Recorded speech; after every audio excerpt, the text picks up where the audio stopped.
Hi, hello, I'm Savannah if you're new to my channel. Today I wanted to talk about Minerva. So I know most of the people that follow me at this point are subscribed because of my UWC content, and I actually think this is a really important video for you guys to listen to because it's actually quite similar to UWC in many ways. And if you're not coming from that for that reason and you actually already know what Minerva is, I'm going to be splitting this video into two parts. The first being sort of how I found out about Minerva and what it is, and then the second part will be about my application tips and tricks. So if you are more so interested in those, just keep an eye out and I will be posting that one separately. Alright, so I forgot to mention that I am not a Minerva representative. I haven't even attended yet. I'm actually supposed to start my first semester or my first year in the coming fall. So this is all from my perspective. Just keep that in mind as I speak about what Minerva is and my entire process, as well as my tips and tricks in the next video. I think that's all I missed. Enjoy. So first of all, you might be wondering, what is Minerva? Minerva is a very unconventional university. It's essentially a travel university. It's very, very little and it's very young. It only has one graduating class at this point. So the idea is that there is a small class size per every generation, and for the first year you live in San Francisco. And then the following semesters you move to a different big city around the world. So it's a US-based liberal arts college format, meaning that the first year is a foundational year, which means you don't have to select a major until the second. That first year is entirely in San Francisco, where the school is based. And then for the next semester you move to Seoul in South Korea. Then you move to Hyderabad, India. Then it's Berlin, Germany, Buenos Aires, Argentina, London, England, and finally you finish in Taipei, Taiwan. And for the graduation, you go back to San Francisco. So it's 4 years, it's accredited, which means you do get a real diploma. It is not a scam. It has a very, very diverse student body, meaning that although it is a US-based college, there are less than 20% of the students being American. The rest come from pretty much anywhere you can think of. Yes, there is financial support. They do it need blind, which means they're not looking at your application alongside your financial request. It is completely separate, so if you do get admitted, it is not based on the amount of money that you have. The learning is actually done on an online active learning forum, which is a forum that they designed specifically for Minerva. Its purpose is to keep the students as engaged as possible. The classes are very, very interactive. The professors can't talk for more than 4 minutes at a time. The class sizes are really, really small. I think the maximum is 18. The admission rate is very, very small. This year, in my generation, it was below 1%. Which of course is tiny. Our class size is 136 people. As of right now, it's possible that it will change just because of COVID. We'll see. But I don't think that should be something that should prevent you from applying. There is no cap on the amount of students that are admitted.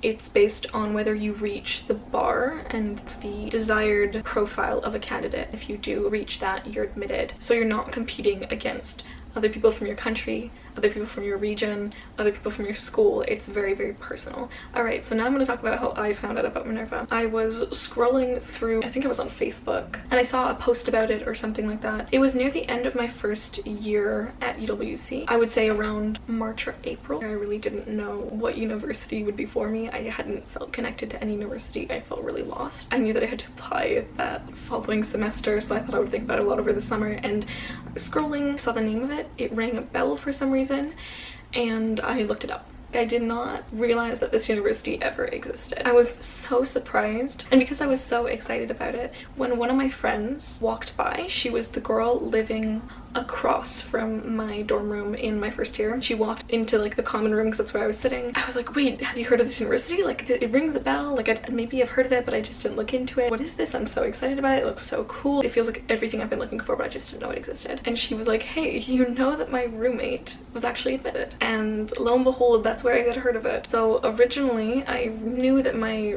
like roommate from across the hall, my neighbor, was admitted, but I didn't really realize what it was. I hadn't actually registered that it was the same thing. So when she told me, I immediately ran to my friend's room. I was like, what? You got into this university? I peppered her with like all the questions. I was so blown away by just the entire concept of it. And so when that happened, I basically immediately decided that I was going to keep looking into this and that I was going to give it a shot. Of course, the fact that the admission rate is so small scared me, but I also didn't let that get to me. I really wanted to connect with the students that were already attending Minerva because I needed to understand whether this would actually be fit for me. And of course, being a very unconventional style of university, I didn't want to necessarily throw myself into something that I wasn't ready for. And so I tried to connect with people that had been attending UWCs and were also attending Minerva. Another way to do this, which I tried, was to contact the school, like Minerva itself, email them and ask if they can put you in touch with someone that's attending. This might not guarantee that you get in contact with anyone, but if anything, you can always message me and ask questions. I try to answer as many questions as I get about either UWC or Minerva. I try to get to all of them. So once I had basically found the university of my dreams, I kept it in the back of my mind. I continually revisited the idea of applying and attending, but it stuck. I never really got that excited about any other university or college, so I figured that it was really the place I wanted to go. So Minerva doesn't have early decision, which means that you apply to a university in that early phase, but it is binding and you can only apply to this one, which means if you get admitted, you have to attend. But they do have early action, which means that it's still in the early phase, but you can apply to multiple universities and it's not binding. However, I knew that if I was admitted, I would accept the offer, basically under any circumstance. Having figured that out and thought about it for so long, I decided that I would just do early action binding, so it's kind of equivalent to early decision in the end. In doing that, you get your decision within 3 weeks, which is why I was admitted at the end of November, which is a much earlier decision than a lot of people get, even if they apply to other universities or colleges. Early decision or early action. That's a lot of early word repetitions. Hopefully you're following me. I received my decision literally exactly 4 weeks after I had submitted all of my documents. As soon as the application opened in, I believe it was August, I got on it because I knew that it was something that I needed time to ponder over, and starting literally as soon as it was open gave me a lot more time to properly complete my application and to feel satisfied with what I had written. So I actually want to cover what the application looks like in this portion of the video. Essentially, it's divided into 2 sections. You first have the accomplishment section, write about 6 things that you've accomplished in your life and their significance. This is sort of the equivalent of any college essay you've ever had to write. The second section, which is also part of the reason why I really liked Minerva and its application process, was the challenges. So instead of taking the SATs, which is of course the standardized test in the United States, you take their challenges, and they actually don't want to see your SATs, they don't want to see your TOEFL, because oftentimes those standardized tests are not entirely representative of your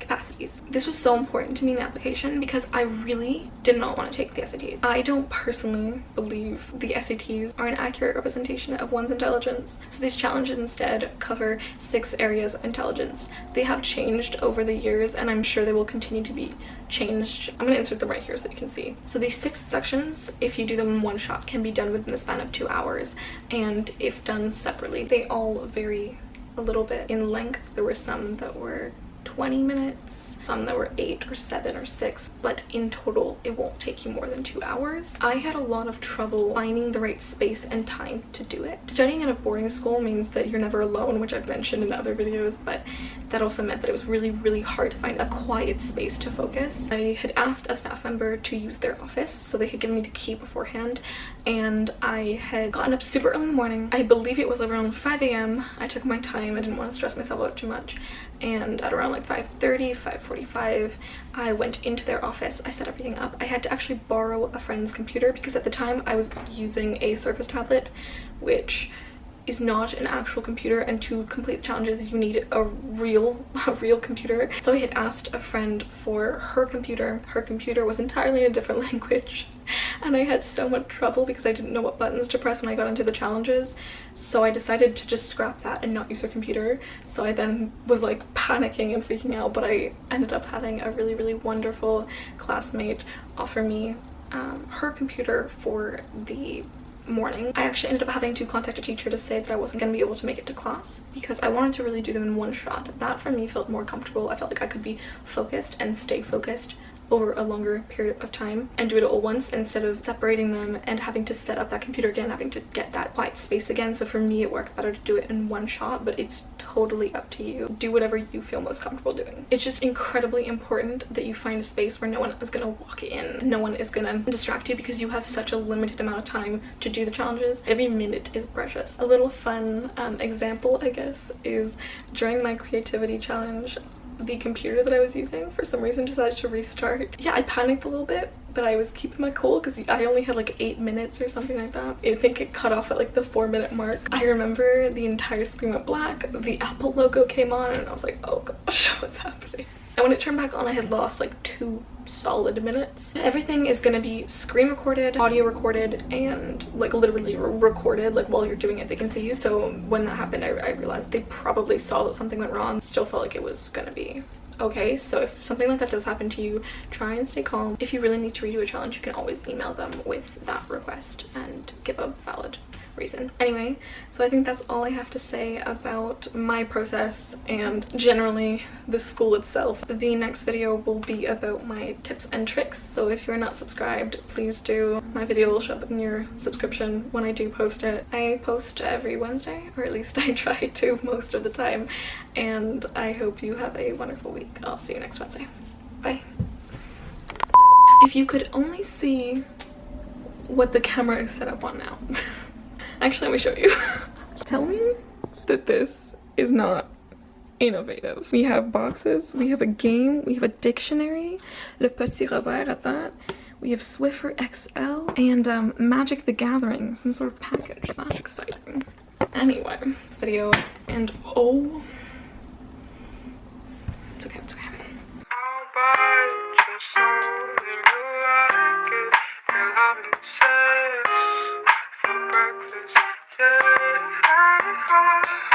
Yeah.